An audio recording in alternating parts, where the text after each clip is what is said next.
São Bernardo do Campo, e centros mais que eu conferi foi a Rosa Pereira de São Miguel Paulista.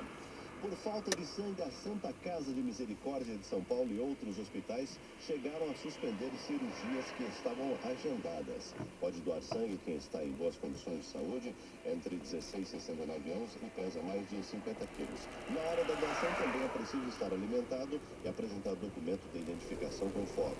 Para saber onde doar neste período de carnaval, ligue para o 0800 55 0300. 0800 55 0300 ou acesse prosangue.sp.gov.br.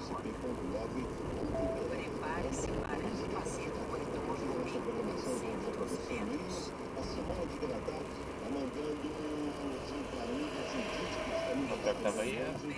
Judite, parabéns para você e muitos anos de vida. E a Maria Marques da Vila Carrão manda elogio para as filhas Angélica, Elisângela, Cristina, netas Beatriz, Maria Eduarda, esposo Vander e também para todos da rádio. 7h12, vamos para o telefone. Alô?